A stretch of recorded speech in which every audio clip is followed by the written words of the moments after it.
السلام عليكم ورحمة الله وبركاته. ازيكم يا حبايبي؟ عاملين ايه؟ يا رب تكونوا بخير دايما. النهاردة بقى نعمل أكلة كده مع بعضنا، غدا النهاردة كده خفيف وحلو.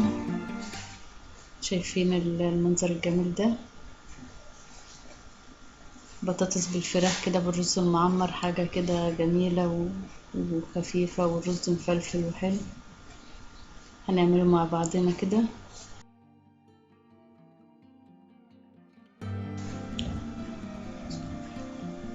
قبل اي حاجه كده نسمي الله ونشوف هنعمل ايه كده مع بعض. معايا الفراخ هنا مغسولها كويس ومنقوعه بملح وليمون وخل.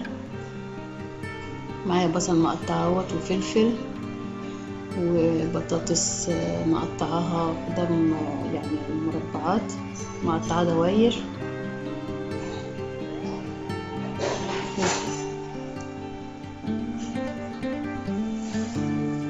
والتوابل بتاعتنا فلفل وملح وبهارات، 7 بهارات، ومرق مكعب دجاج وقرفة ولورا وطماطم.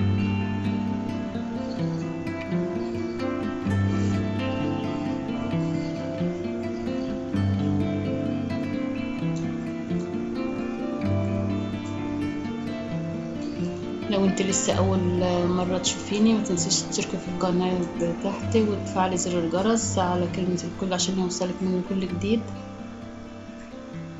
هنا حطيت البصل واحط عليها بقى التوابل كده ونقلبها كويس جدا بالملح والبهارات والتوابل.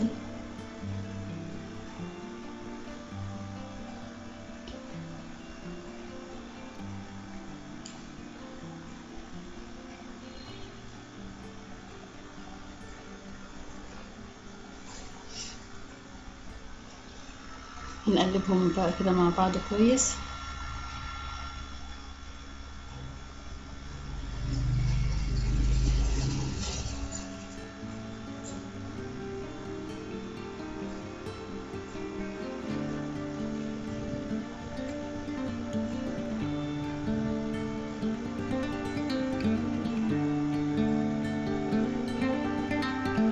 ايوه تمام كده.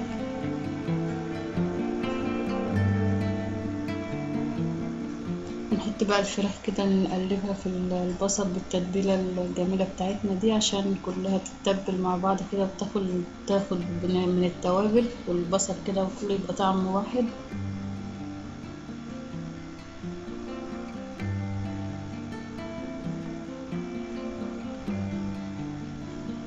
ايوه تمام كده.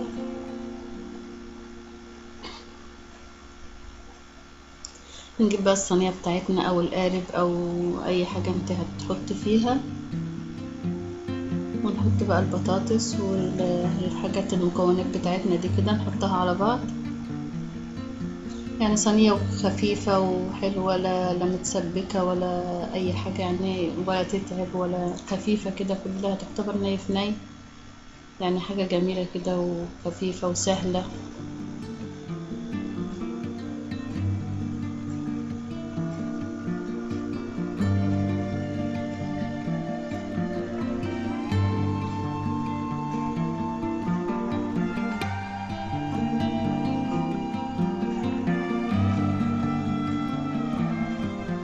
أيوة كده قلبنا بقى الفلفل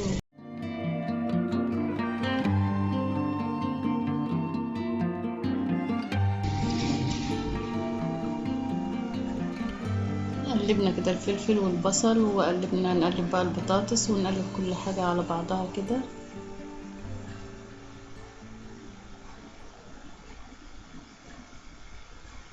هننزل بالطماطم.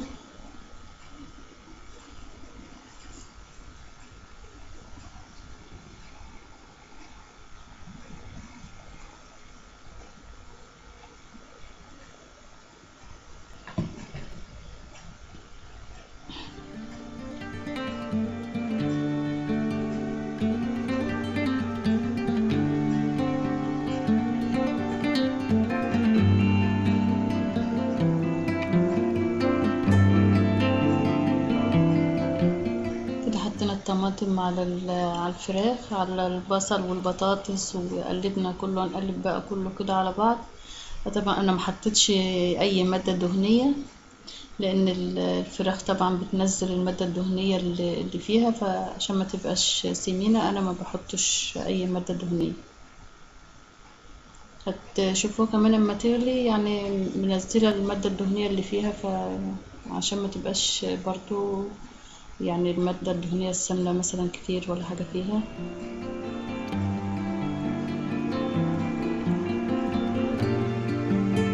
احط بقى العود القرفة وورقة اللورة هو اللي انا كنت سايباهم.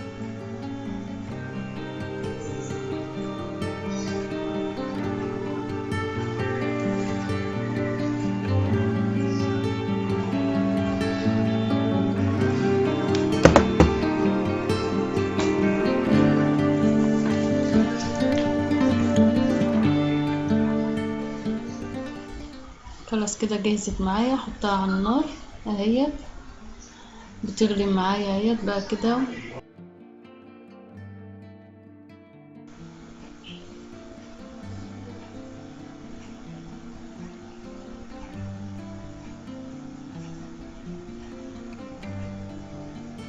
شايفين بتغلي الفراخ نزلت المادة الدهنية اللي فيها كده، هي تستوي بقى كده براحتها على النار. ونعمل مع بعض الرز المعمر بتاعنا.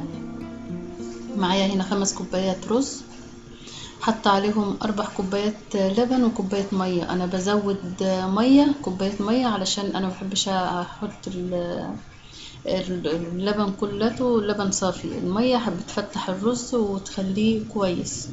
ومعايا سمنة،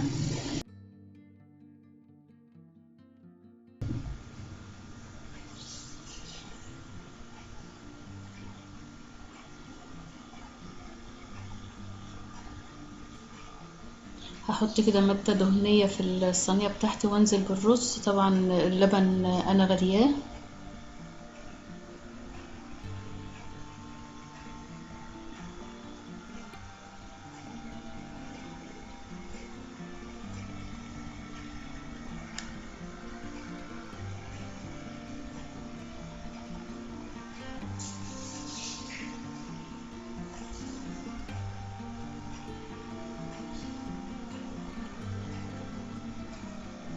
كده غلينا اللبن وحطيته كده على الرز اهوت.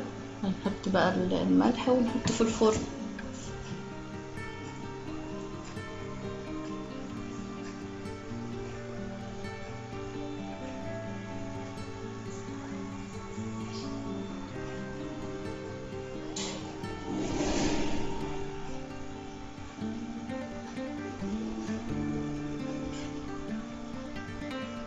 كده تحت الشو بدأ يغلي اهوت والمنظر بتاعه جميل جدا. طلعته بقى انا احط السمنة. انا بحب احط السمنة كده بعد الرز ما ينشف وبرجع ارجعه في الفرن تاني.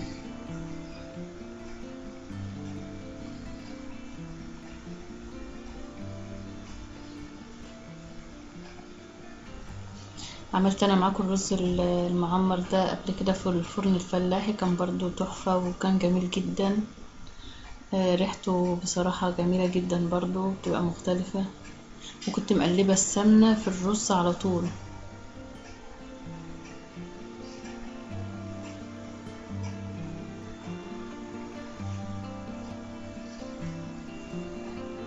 خلاص كده هي الفراخ شايفين لونها جميل ازاي بعد ما طلعت من الفرن، لونها ذهبي وجميل. والرز هنا بتاعنا استوى اهوت. اكلة جميلة وسهلة ولذيذة كده، حلوة جميلة جدا، ما بتاخدش وقت. اتمنى الفيديو بتاعنا النهارده يعجبكم. لو عجبكم طبعا الفيديو ما تنسيش تشتركي في القناه بتاعتي وتفعلي زر الجرس وما تنسيش في اللايك.